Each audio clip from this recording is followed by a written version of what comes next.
Esse projeto de anistia tem que ir para a rua, para frente do Congresso. Não admitimos. Conheça os crimes cometidos e os nomes daqueles que já receberam o benefício da anistia e que hoje são figuras muito presentes na política e na elite artística nacional.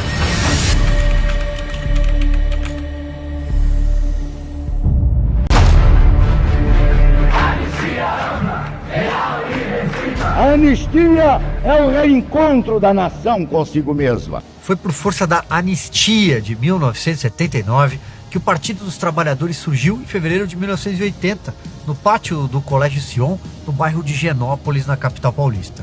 O PT só aconteceu porque o presidente João Batista Figueiredo assinou a Lei 6.683, a Lei da Anistia. Alguns nomes desses anistiados são bem conhecidos e lembrados com frequência por militantes da esquerda.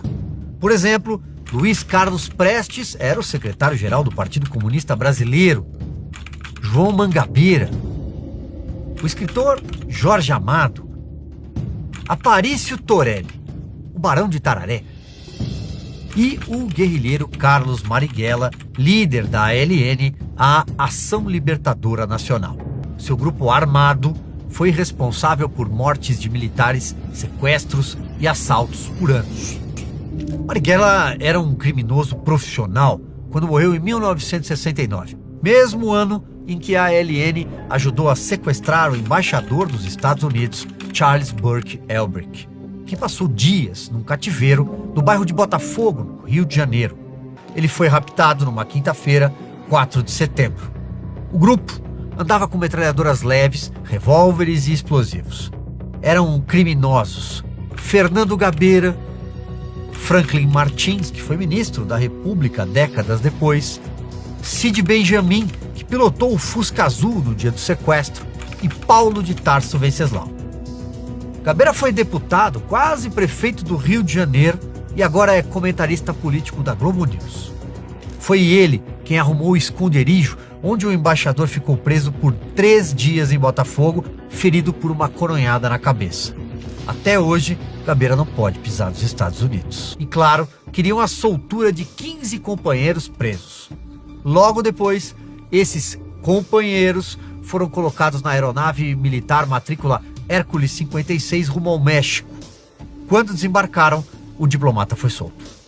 O nome mais famoso da lista de presos é José Dirceu, que depois seria um dos fundadores do Partido dos Trabalhadores, do qual foi presidente até a eleição de Luiz Inácio Lula da Silva. Mas também estavam a bordo o ex-deputado do PT, Ricardo Zaratini, o jornalista Flávio Tavares, Vladimir Palmeira e Luiz Travassos. O repórter Paulo Alceu entrevistou Fernando Gabeira.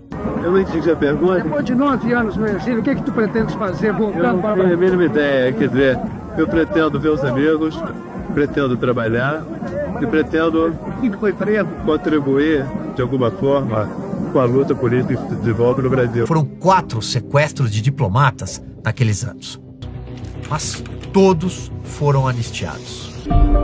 Assim como os crimes se apagaram com a decolagem do Hércules 56, foram esquecidos também os crimes à bala dos guerrilheiros do Araguaia. O militante de esquerda mais conhecido do Araguaia foi José Genuíno, depois presidente do PT e deputado federal.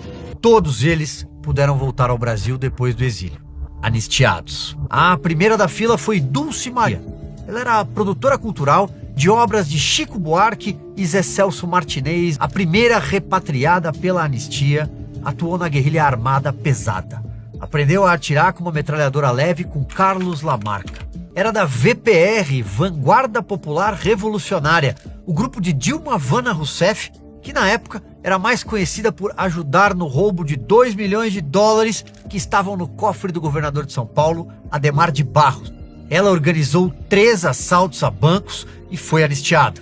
No dia 15 de setembro, retornaram políticos importantes na época. Miguel Arraes, Darcy Ribeiro e Márcio Moreira Alves, que irritou militares e culminou no ato institucional número 5. A Rede Globo, acusada até hoje de ter apoiado a ditadura, também apoiou a anistia.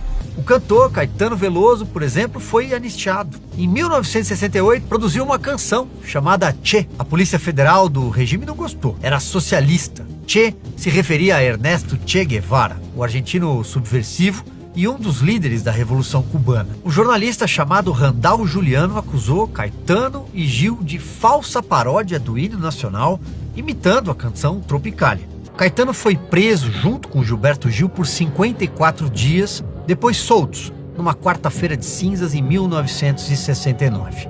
Saíram do país 4 meses depois. Todos foram anistiados em 1979, inclusive mais de 4.500 integrantes das Forças Armadas acusados de excessos e crimes de tortura.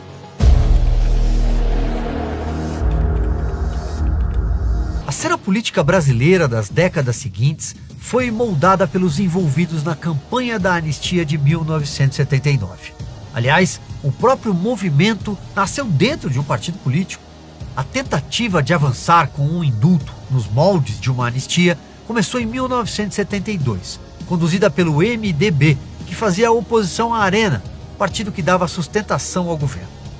O Comitê Brasileiro pela Anistia só foi criado em 1978, quando a pressão cresceu dentro e fora do país.